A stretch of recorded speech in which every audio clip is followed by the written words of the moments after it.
The thoughts, views, and comments expressed by the hosts, guests, and callers on Beyond the Headlines are not necessarily those of management, ownership, or production unit of the Verizon Media Group.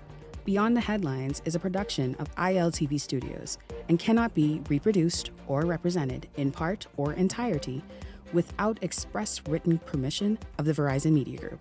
Beyond the Headlines is the intellectual property of the Verizon Media Group. Copyright 2021.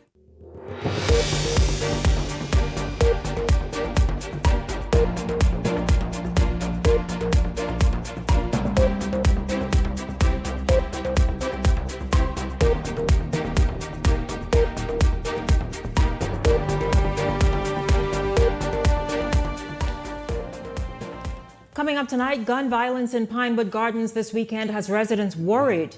Two teenage brothers appear in court today, charged with their father's murder. Remember, that happened in Acklands last week. And your favorites, first-time voters are back. Tonight, my youth panel weighs in on a Free National Movement poll that says over 60% of Bahamians do not believe that Prime Minister Davis is suited for a second term. We get into it tonight. This is Beyond the Headlines. Good evening. I'm Shanique Miller. It's great to have you along this evening. An outburst of gun violence in Pinewood Gardens has left one man dead and several others fighting for their lives.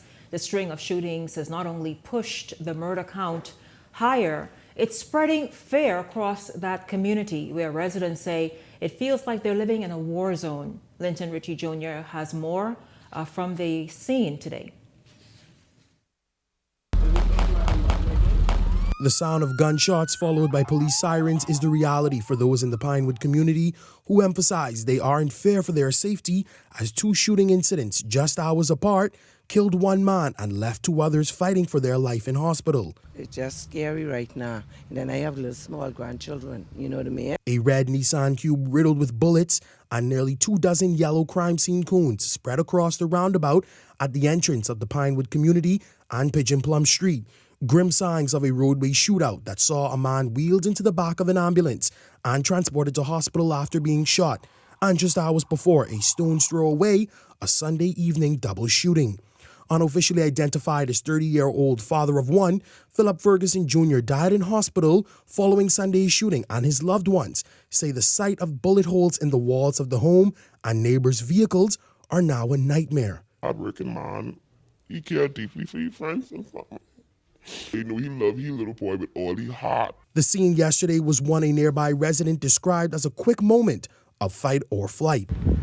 Just body on the ground and people running and dashing, fighting for their life. Authorities say gunmen in a dark-colored car ambushed a group of persons outside a home on Sugar Apple Street, where Ferguson was reportedly washing a vehicle. It was a job the young father loved to do and had hopes of one day making it a career. Washing car. Splash and dash. It was to beat up the name of his little company. The guys in the neighborhood who don't have a job, who was like losing their hair. He said they would have been his first preference to work for him. Now, while officials are unable to confirm if both incidents are connected and if both men were the intended targets, residents say the spree of shootings has them on edge. I'm very scared and I'm really concerned about this area. So it really is quite unfortunate to see how Pinewood Gardens continues to be challenged when it comes to violence. We're going to get into that discussion right now this evening. Welcome to Beyond the Headlines. Beyond the Headlines contributors Leslie Miller and Ellington Ferguson. Good evening to both of you and welcome to the show. Good evening, Shanique. Good evening, Bahamas. Thank you for having me. Good evening. Pleasure to be here. Gentlemen, let's just talk about the challenge that continues to exist in areas like Pinewood. You hear residents, I mean, nobody deserves that, even the murder victim, but residents who invested in these homes years ago when the area was developing and just figuring that they're trying to maybe step up from wherever it is they came from. And now to have to contend with this ongoing violence in that area. It is so unfortunate, and also to have to just live in what really is a war zone. Shanique, is heartbreaking. My condolences to the family of those that lost their lives in this callous, ruthless behavior. First of all, let me speak to these neighborhoods, young men in these neighborhoods. Listen, guys, I mean, where does it end, man? Where does it end? We're just handling life like it's a toy, you know, like you're playing marbles, you know. Take a break. You're killing yourselves. You're hurting your families, your mothers, your sisters. You're leaving them with the bills of taking care of your funeral. You're hurting, you're breaking their hearts. It got to stop somewhere, brothers. You got to stop. Families in these communities, while, yes, until it comes home to you, you know what your sons or brothers or nephew or cousins, you see them running around, pay a close eye.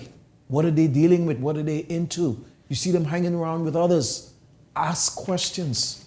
What's going on in your life? What's happening? You see them hanging on the blocks, hanging with other people. Sometimes it's not them necessarily, it's who they're hanging with that caused them to lose their lives.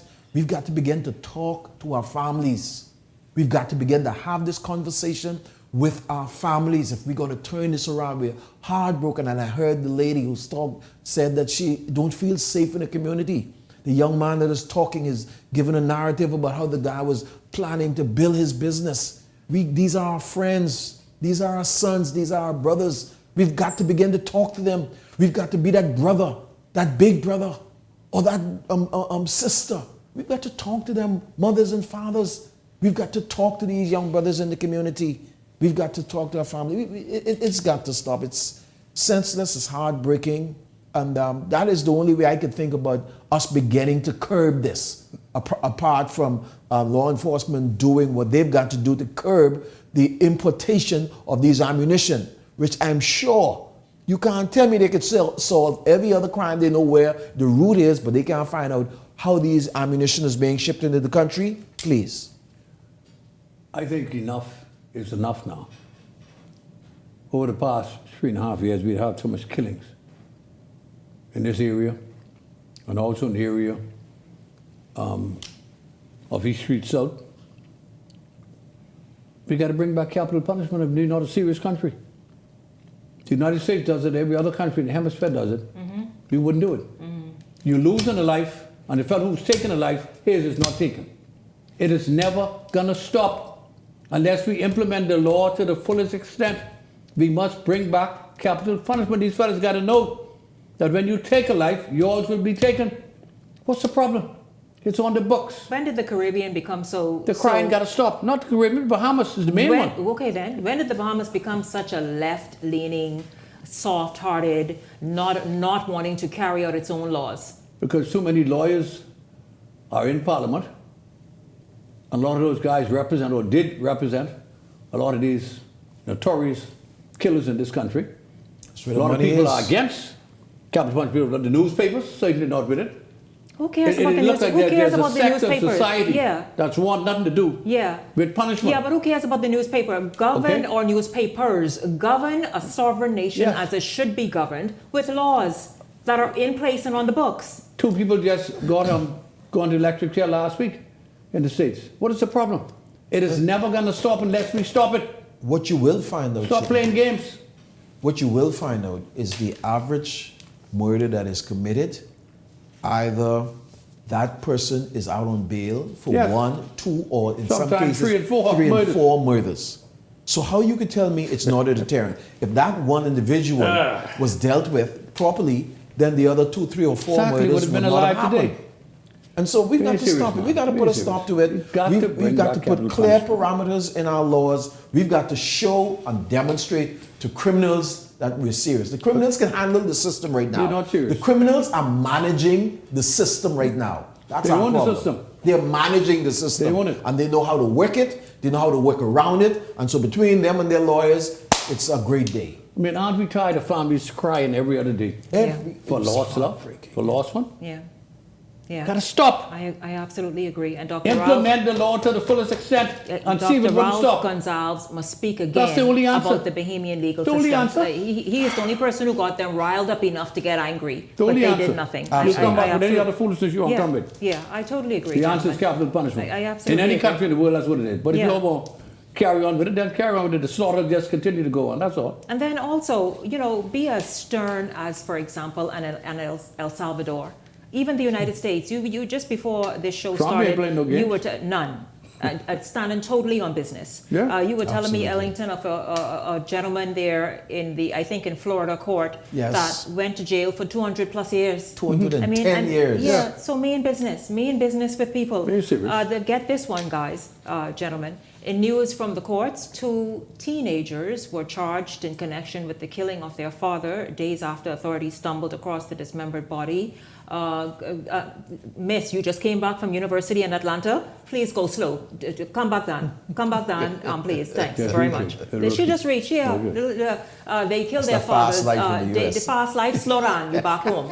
Killing of their father days after authorities stumbled across his dismembered body. It's a disturbing discovery that rattled the peaceful and close-knit Auckland's community. Authorities say Sean Ferguson's son, 23-year-old Shanton 23 years old, Ferguson, is allegedly responsible for the murder, and the 16-year-old which was charged with accessory after the fact. Don't do that. Due to the nature of the charge, Shanton was not required to enter a plea and was denied bail. His brother, however, was granted bail in the amount of $9,500. Meanwhile, Shanton has been remanded to the Bahamas Department of Correctional Services. Gentlemen, just your reaction to this. We all know how shocking that was to hear what took place in Auckland. This was last week, in fact, one week ago. This evening, we talked about this as the news came out. Your response? Shanique, I mean, this sent shock waves through that community. I mean, people on Auckland's are still trying to come to terms, to grappling with this. These type of things, as they hear about it in the news happening in New Providence and elsewhere, and for something as gruesome and tragic as this to take place to such a wonderful family, a family that has contributed to the development of not only here in New Providence, but there on Auckland's, and is doing a wonderful job there on Auckland's. And it's just mind-boggling. Not just some stranger that comes and break in and murder a family member, but a family member, somebody that, I mean, how do you safeguard yourself from a family member who is supposed to be living in under the same roof with you? And this is perturbed. I don't know what to say. I'm lost for words. You know, it saddens the country that you have a decent family that is now in utter turmoil. For the rest of their lives, they're going to carry this burden on their shoulders. Think of the grandmother, the mother, the father's gone, the aunts, Sister. cousins, and everybody else. What could have forced a young man to have emanating in his head that he should kill his father? Your father, man, who brought you into the world with your mommy. And you go there with intention to take his life, and you did just that. I just want to say again, on behalf of all Bahamians, we are so sorry for your loss. We're sorry for what took place. And I'm sure that God would do what he has to do with his precious father that was not given a chance to even ask God for his insight and forgiveness. And the son, of course, who has committed such a heinous crime, I hope that he's in his right mind, he would face the full consequence of the law. You don't go around killing your people, you don't go around killing your father or your mother. And I was understand that he went after his grandmother first. Luckily, she said, I'm not opening my door after 8 o'clock at night. Many of us know the parents and know the family. They're decent, honorable people that has made a good contribution to our country. And our hearts go to each and every one of you. And we trust that in time this pain would desist, and you would get back to the people that you are. Yeah. Our deepest sympathy. Take some time, tell you that. A major move, shifting gears, guys, a major move towards energy reform in the Bahamas as the government signs a new power purchase agreement aimed at transforming infrastructure across several family islands. We get more from Laurencia Smith, and then we come back and talk about it. A game changer. That's how Prime Minister Philip Davis summed up the newly signed power purchase agreement between Government Family Island Microgrid Company and Renewjet Pro. The Prime Minister says that the agreement is aimed to strengthen energy infrastructure across several family islands. He noted that each of the PPAs signed under this initiative will be engaged before the end of the year, completed by 2026. With over $1 billion in targeted investments, representing the single largest investment in energy reform in our nation's history. These are not pilot projects. Now we're talking about vague promises of improvements in the distant future. Davis noted that all partners are Bahamian-owned enterprises. Bahamas Power and Light Limited Deputy Chairman Dylan Sawyer on hand for the signing on Sunday at the office of the Prime Minister break down how the energy distribution will work. We'll receive a custom-engineered system featuring 1 to 3 megawatts of photovoltaic solar generation, 2 to 6 megawatt hours of battery storage, and LNG generation to provide dependable baseload support. As a part of the agreement, Family Island Microgrid Company will operate new energy systems on Harbor Island, Bimini, Moores Island, Farmers Key, Black Point, and Staniel Key in the Exumers. Here's Judson Wilmot, a company representative. The main spring linear generator as the foundation of its microgrid systems. This new type of power generator produces electricity from a non-combustion chemical reaction using gaseous fuels and it reduces greenhouse gases. Meanwhile, Renewjet Pro Limited will develop and provide solar power, battery energy, storage, and LNG facilities for San Salvador, Long Island, and Cat Island. Larimar Burham of the company noted that advancing the country's transmission to cleaner air is more suitable for energy solution. From an environmental standpoint, this hybrid model of solar energy backed by natural gas is key. Solar power harnesses the natural strength of the sun, something that is abundant here in the Bahamas, while natural gas serves as a cleaner, more efficient way to provide consistent supply even when solar generation dips. Reaffirming government's commitment to modernizing the country's electricity grid along with transmission and distribution network, Minister of Energy and Transport Jobeth Colby Davis told the media that the agreement will be formally tabled in the lower chamber. It is important to note that these islands have significant residential populations and vital to our tourism economy. For example, Harbor Island would have seen a return to pre-COVID tourist numbers faster than many of our other islands, and San Salvador is home to Club Med. And so we are ensuring that reforms are inclusive and support comprehensive economic growth. Laurencia Smith, Eyewitness News. Well, gentlemen, your thoughts about this? It looks like there's finally the building blocks. You know what I mean? It's finally sort of taking shape. This whole energy reform that we have all been wondering about since last year when it was announced, of this overhaul and energy reform and all this stuff. Your thoughts about how the islands are finally, especially certain islands that's been really getting it. Eleuthera is one of them, in terms of the grid not being able to keep up with growth. Of this signing today? Well, Shanique, I can say that good for the country. The Davis administration is really rolling out their energy reform that they talked about prior to coming into office, and we can see firsthand what they're doing as it relates to renewable energy here in the Bahamas, and doing the whole reorganization of how we do energy here in the Bahamas. I think it's commendable, and we now see it spreading out away from New Providence, the Family Islands. You mentioned Eleuthera that have seen much issues over the past several years, and so kudos to this government, and hopefully this all can pan out and the Bahamas be energy efficient going forward, and the cost of energy can come down and businesses can continue to grow and develop here. You know, with the incorporation of solar energy on LNG combined, we should see a dramatic cost in the reduction in the cost of energy in the Family Islands, because it's more expensive in the Family Islands than it is in New Providence, even though we have one-day rate. So it's hopeful that these things would take place between now and the end of the year, as the Prime Minister indicated. I think the government's done a fantastic job bringing down the cost of energy. Most people in New Providence will tell you that they're so happy with the cost of energy. I have a friend of mine whose light bill used to be over $300 and now it's around $120 a month. And, you know, our buddy who's on the show with us, he gets it for $32. I don't know how the hell he gets it for that price. Garth, He's probably only got one farm in his whole room. That's one Garth Rosborough. Not sure how. It's a wonderful thing that the government is doing to appreciably bring down the cost of electricity to Bahamians in all sectors of the economy. I just say, keep doing your job.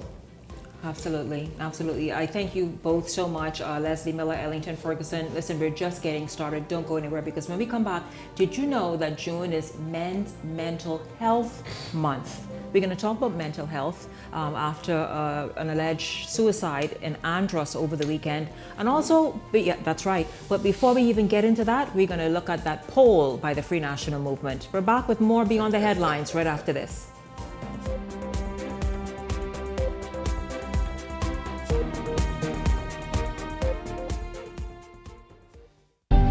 Cancer Treatment Centers of America is now City of Hope, creating one of the leading cancer care and research networks from coast to coast, providing more of what you need.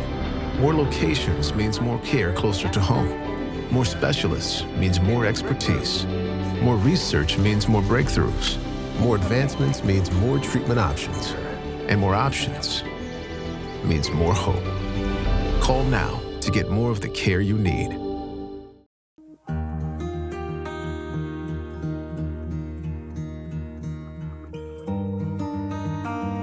You work hard to provide for and protect the ones you love.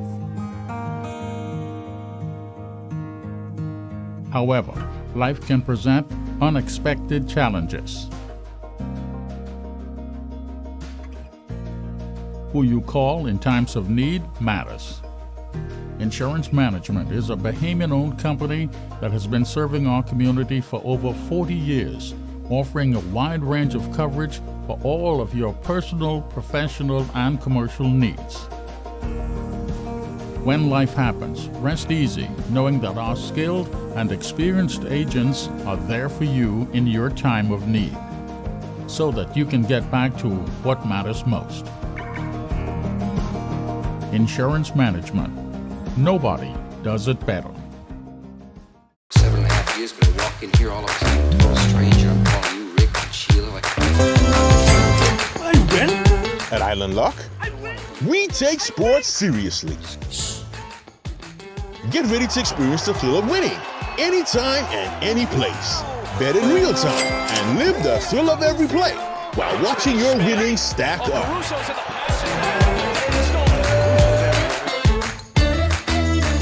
It's your chance to score big with fast payouts and a world-class experience.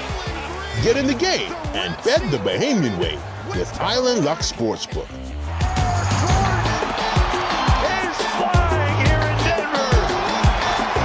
Measles is on the rise around the world, and the Bahamas is at risk, which makes us very vulnerable as a nation for the possible outbreak of measles cases. Every Saturday in May from 10 a.m. to 1 p.m., the Ministry of Health and Wellness will host MMR immunization visits in South Beach, Coconut Grove, Fox Hill, and Elizabeth Estates.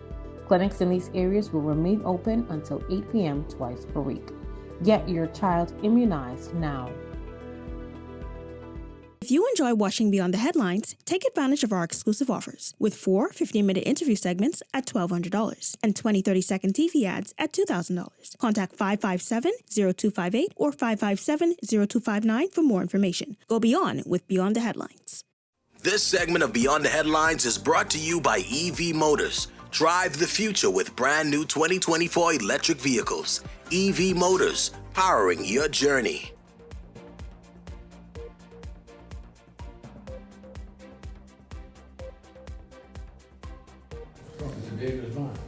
Welcome back to Beyond the Headlines. And so, of course, I teased into this and I said, Beyond the Headlines is brought.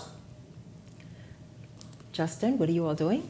And so, of course, I at the top of the show, I said that a poll, I'm right about that, a poll by the Free National Movement suggests and says that the Prime Minister isn't suited for a second term, but it's not that. It says the Prime Minister's handling of the economy is not suitable. In fact, 64.7% of Bahamians say that the economy is getting worse. And so I kind of gauge, while you see we have a lot of hot topics and panel discussions, I also have introduced a youth panel.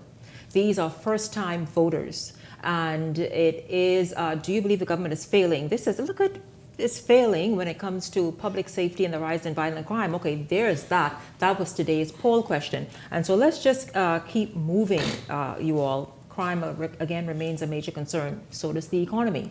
Welcome back to the Beyond the Headlines, Tafari Gibson and Aaron Jones. Gentlemen, good evening to both of you. I am wondering, because you both discuss so many things with each other, with me, with your peers who are first-time voters like yourselves. This one caught your attention as well, because believe it or not, millennials and first-time voters are interested in the economy and how the economy is performing and how it needs to perform and to meet their needs and their future dreams and aspirations. And so if we can jump right in, first of all, I'll tell you, here was the question, okay? The people know the PLP isn't listening. Do you feel like the economy is in a good state? It says, again, and I'll read it right now, 64.7% of Bahamians say that the economy is getting worse. What are your thoughts, and especially those of your peers, the ones that are going to the polls for the first time, just like you all? Well, first of all, Shanika, I must say, when we speak about statistics, when we speak about numbers, I'm thinking very much and very carefully about what these numbers represent and mean. I believe you said 64.1%? 64.7, I think. 0.7, okay, so 64.7% of Bahamians. That is a very, broad statement, because I'm sure that every Bahamian had not got chance to voting on that poll. So you cannot say, 61 or whatever the number is, 60, whatever it is.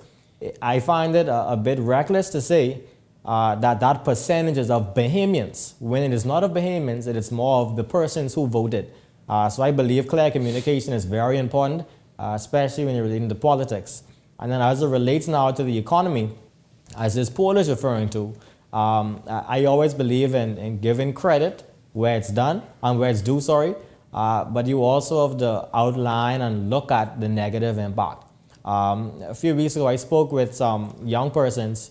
This Gen Z, they're all about starting businesses and starting operations, and some of them found it really hard to start those businesses where there was issues with the government, getting different agencies. Right, different agencies of the government. Listen, y'all, this the one time I'll give you all credit, because you all think you all have the answer to everything and y'all know it all. If y'all could help and bring really the ease of doing business in the Bahamas, right. I think the rest of us will stand and applaud y'all. Right. Yes. And that was one of the major concerns I heard as it relates to the economy. But now I must also say, now everybody been calling me a PLP daily. But let me just outline the facts. Okay, recently I've seen changes that are definitely improving the economy and improving the country. In which way, for example? And because I spoke now with, you speak, because you are speaking from a different vantage point. You are, I'm not going to put you all the way out there, but you do live in Kalani. Right. That suggests that you come from a different economic or less tax bracket, if we had that in the Bahamas. Right. So let me hear where you're going with this. All right, so basically, Shanique, you saying I rich? I'm trying to say you ain't money run. You ain't right? You ain't no pot. Thank you, Leslie. Leslie, that's what I'm trying to say right here. He ain't no pot cake. Right. Okay. So to touch on that, when I speak about these things, I most of the time speak about it from a vantage point of the less fortunate. I'm not less fortunate, but I watch the videos and I watch some headlines on this news network and some other ones. Where some elderly women, I saw they did a podcast with Zed and I speaking about it 2 weeks ago, and they spoke. Go ahead. And they spoke about how the cost for certain things to bring into the country have been reduced. They looked at that. So business owners, some young persons who I know specifically who run businesses, find it better to bring in specific items. I don't recall the specific items that it was, but there's been some reduce. And that also releases and reduces some tension as it relates to what they bring in, how their stock is run, how their stock is able to receive turnover, and different things like that. Mm-hmm. Tafari, what about you? And both of you is so awesome because both of you speak from, again, different economic vantage points. And I think you are solid middle class. Aaron is a bit above that. And so what are you saying, though, as a first-time voter, who's about to vote next year, just like Aaron, what are you hearing about the state of the economy and the optimism or lack thereof of the economy? Oh, Shanique, like me and Aaron come from different backgrounds, so yeah, money round. But I totally to piggyback off what Aaron said, it's very hard for most young people to start businesses. But we have to look at the reality, Shanique, that most young people don't even know about the economy. Most young people aren't well abreast about what's going on in their country. You know, if you ask some young people about the economy, they can't give you an answer because we don't well equip young people to know about what's going on in the country. Some young people don't even know about the budget allocation which just went passed. Or the debate that will begin this week. Yeah, the debate that will begin. So I feel as if we need to start involving our youth in stuff like this. Like Aaron said, you know, it's very hard to start a business. But once you know the steps, and I promise you that you can start. The government isn't your only hope to start a business. Faith, perseverance, and confidence can help you start this business. So yeah. I agree with you, gentlemen, because you know, if they're going to put systems in place, then it's up to you to go out there and make it happen with what's there and available. Of course, again, Lord, it really is a lot in trying to go around all these different agencies and get this, that, and the next thing, and a million things done. But it is possible. Bahamians every day are starting businesses, and so even you two are very impressive and well spoken, and you both are making your way and doing things and envisioning greater things. Speaking of, let's shift gears a bit because this isn't an all political discussion this evening. We will come back for that at another time. But let's just talk about June is Men's Mental Health Care Month. And it comes at a time when it seems men are vulnerable to mental health episodes or issues. You just heard at the last segment just a while ago talking about, we thought initially it was two teens, but one is 23 years old, the other is a 16-year-old. The 23-year-old is charged with killing his father. A 21-year-old in Andros over the weekend was found by his mother hanging from a tree. We saw even, for example, just this year, the majority of suicides, I think they call them completed suicides, were men. And then, of course, that also was reflected last year. Gentlemen, if you were to speak on mental health as it relates to men, regardless of their ages, what is happening? What would you say? Yeah, Shanique, you know, as a young man who grew up in a Christian household with my grandfather being a pastor, I grew up, certainly not only me, but most young men grew up not to cry, to hold back your feelings, because men are to be bold, men are to be the head of the household. Shanique, I feel as if there are some silent battles that husbands face, that fathers face, that grandparents face, that we don't really know about. And it always starts from the head of the household, because from the head is broken, the whole family is broken. Shanique, I believe that we need to address these issues head on, starting with fathers. You know, fathers can't really teach their sons how to be young men if they don't even know how to be young men themselves. Shanique, a TikToker once posted trauma swims. Some parents don't yet know how to be parents, but they have the function of what they learn from people around them and what they learn from other people. So Shanique, I believe that it starts with the fathers to teach our children how to address your feelings, to address what's going on inside your head. So yeah, that's what I. Well, you know, Tafari, fantastic, and it's something I want to ask Aaron about what you said, where you can pick up Aaron. He said many fathers themselves are feeling put out, maybe like failures or that they don't quite match where they should or where they should be, and that includes husbands, because whether they have not achieved something or whatever it may be, but describe that thought pattern or process that's happening among a lot of men. Like you said, Shanique, and like Tafari outlined as well, a lot of young men are facing issues not only in our country but in places around the world, and especially in Caribbean households and Bahamian households at that. There's a lot of pressure as it relates to what can be said, what can be released, and what emotions can be released. And if I'm being honest with you, me and Tafari have a lot of outside debates around. We row a lot. But we were speaking about mental health, and I did not see the true, the big deal about it, he was a man, blah, blah, blah. And then now recently seeing what's happening in the country, I now start to see how important mental health is. And I also add this point that our government should also take notice of how important mental health is. We always hear about these other months right now. There's a lot of people speaking about LGBTQ and whatever else, but I believe we need to fully, address and look at mental health. What can we do in healthcare systems? How can we expand healthcare systems to deal with mental health, to deal with, sociology issues, emotional issues? What can the government do, and what can the healthcare system, the Ministry of Health, what can we do to enhance that? Because we oftentimes think that mental health is just the emotions. That's your feelings, boy, suck them up and go to work. And that's the problems a lot of men face. In addition to these various emotional issues, there's a lot of pressure from the community. What should this man be? This man should be making this much, and he should be providing his kids this much. So now when these men or young men, whoever they are, when these men do not reach that specific, goal or that outline or that expectation by what their wives, by their mothers, by persons in the environment, they now break down, and it oftentimes leads to suicide. Sadly, it leads to suicide because they're unable to provide, they're unable to give. And what I must say to the Bahamian people is we must stop putting such high expectations on our young men. We must stop putting such high expectations on husbands and father. Now, I ain't saying let them go be deadbeats. But all I'm saying is, what we say to these men, what these men see and what they hear have a very crucial impact on how they feel, and how they feel can even take their life in days to come. Yes. Well, then, gentlemen, how do we, we're hearing it from these ones are at the beginning of life, basically, if you understand. They're not married, they're not engaged, no kids, nothing. Again, first-time voters. Right. And so what I'm saying then is you're speaking to men whether they are 80 or whether they are 30.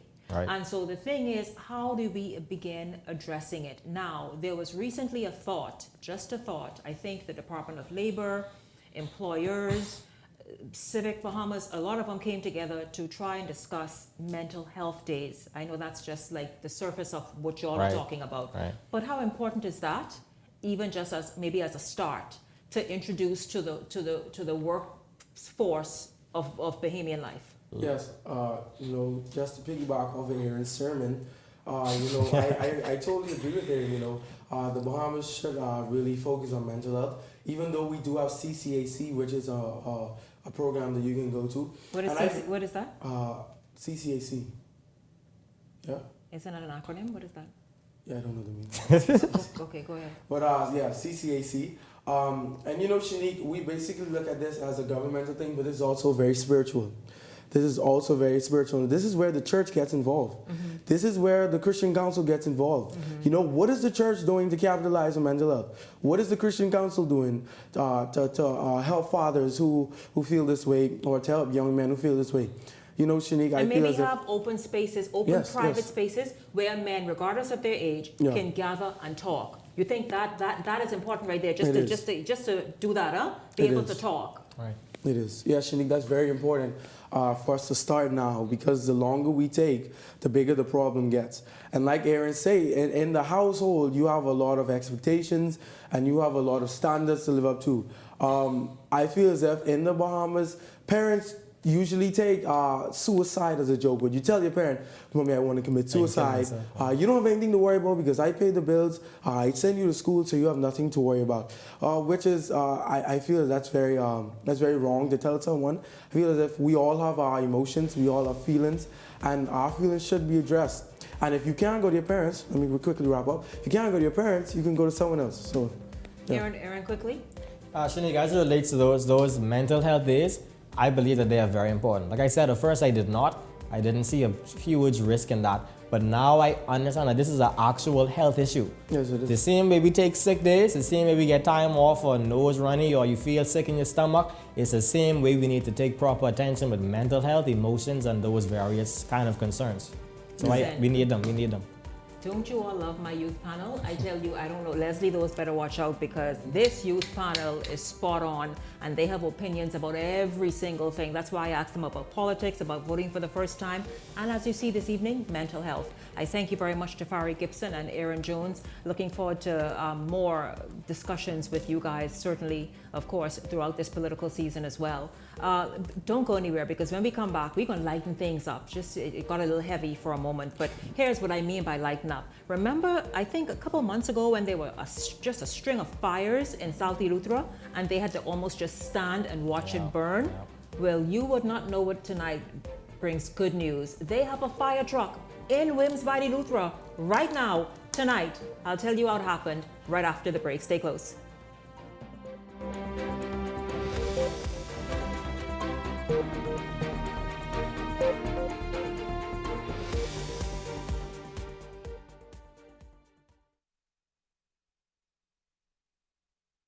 sea of shoppers buying online, and you can connect with them on Tingsy. Tingsy is the SBDC's online storefront built for Bahamians. Take your business to the next level by selling to customers online, both at home and around the world. People want Bahamian things, and if you got things to sell, sell on Tingsy. Find out how you can connect with a sea of buyers by visiting tingsybahamas.com. I am a master plumber by profession. I've been doing plumbing for over 40 odd years. When I was 9 months old, I was diagnosed with polio. To me, living with polio, I took it the way it is. I never allowed my polio to get in my way of anything. In fact, I love when people doubt me, and I just prove them wrong. And let me tell you, in the world, you could only find a plumber as good as me, but you ain't gonna find no plumber better than me. People with disability, they just need a chance. In this program, I feel so encouraged. Most of the mentors have different kind of disability, but disabilities like me. Sharing and caring and showing so much support with people with disability. They would encourage you to go beyond. I wish this was around a long time ago. Right now, I would have been a millionaire. You out there who have a disability, don't be afraid. Take the step. If you believe it, you could achieve it. And remember one thing, ain't no one better than me, and ain't no one better than y'all. God made all us equal. For more information about how the SBDC can help your small business to make a big impact, give us a call at 461-7232 or visit sbdcbahamas.com.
So you want a space.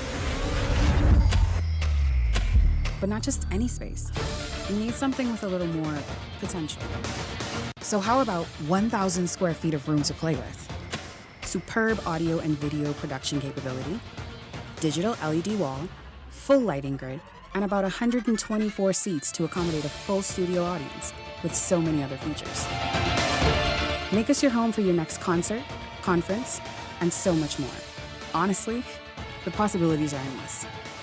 Here at ILTV Studios, we'd love to bring your next event to life. So what do you say? Do you want our space?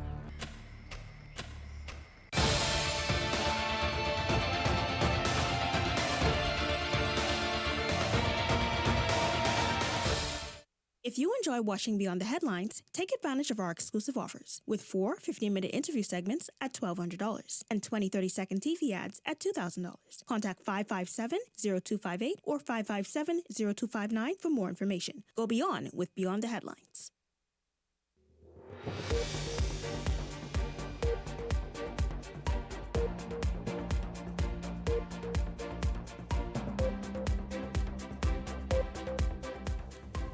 Welcome back to Beyond the Headlines. Well, bushfires have become a regular thing, unfortunately, here in the country, not just here in New Providence, but on many family islands, Eleuthera included. If you remember several weeks ago when there was this ongoing fire that took just residents came together from almost the entire South to try and manually out the fires, the bushfires, and they were threatening homes and businesses. It was really quite frightening, the experience, and they worked overnight even.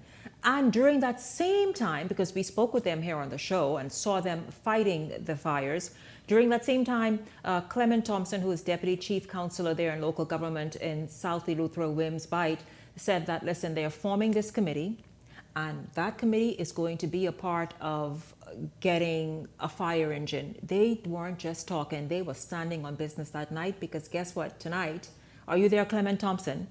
I'm here. Good night, Shanique. Good night. Right behind you. Please tell us what's behind you. Well, Shanique, I am very excited. This is a very exciting moment for us. You know, I must say that when you appear on the Shanique Miller Show and Beyond the Headlines, you do get results. You do. Thank you. There are, I would want to tell you, Shanique, the eyes and the ears of this country, they are with you and this show. And what you do is phenomenal, Shanique, because here is just a living witness to your testament that Beyond the Headlines does make a difference, Shanique. And I will say that Beyond the Headlines, you and Beyond the Headlines, you are a way maker for this country. Well, I am so grateful. Thank you. Go ahead. With that said, just behind me there is a fire truck. The Honorable Minister Clay Sweeting, he was actually watching your show. And he did hear our cry, and he felt our pain, and he rose to the occasion. I will tell you, Shanique, he rose to the occasion. So how did he do it? Because I know you all came together. You announced that evening you were forming this committee. He quickly jumped in as well. How did you all get a fire truck, an entire whole fire truck in Wims by Eleuthera? Well, you know, Shanique, Minister Sweeting, out of his busy schedule, made a trip to Eleuthera just to meet with us on the park in Wims's Bike. And that's how it all started. And then when he came, though, you know, Minister Sweeting is really a man of action, and he is one who is about getting results. So when he came down, he actually had with him photos and information on a few fire trucks, and this is the one that we chose. It's so unfortunate that it's dark, but it's quite a beauty anyway. And it's gonna save a lot of lives, and it's gonna be very meaningful for us here. So the committee met with him, and right away he ordered the truck, and a few weeks later, here it is. Wait a minute, you all ordered it. Listen, you are putting the rest of the Bahamas to shame, because you are saying your MP, Clay Sweeting, came together, met with you all, and you all decided on a truck and ordered the truck? You just can order a fire truck? And believe it or not, Shanique, this was a little over 3 weeks ago. You know, so our heart goes out to Minister Sweeting, and our heart goes out to you and Beyond the Headlines, Shanique. You know, I will tell the rest of the Bahamas, this is the way to get it done. If they want some results, they better come on your show. Let them know that. Let them know that. And by the way, call the number to advertise. This is the spot right here to make it all happen. All that for you. So let's just talk about what else is happening. And thank you so much for that glowing commendation. Thank you. Thank you. I'm happy to even serve in this way.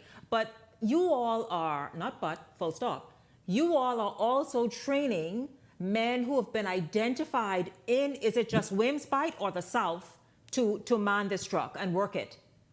Well, last week, Shanique, it's again, the committee it's more than just this truck also, than the fire truck also.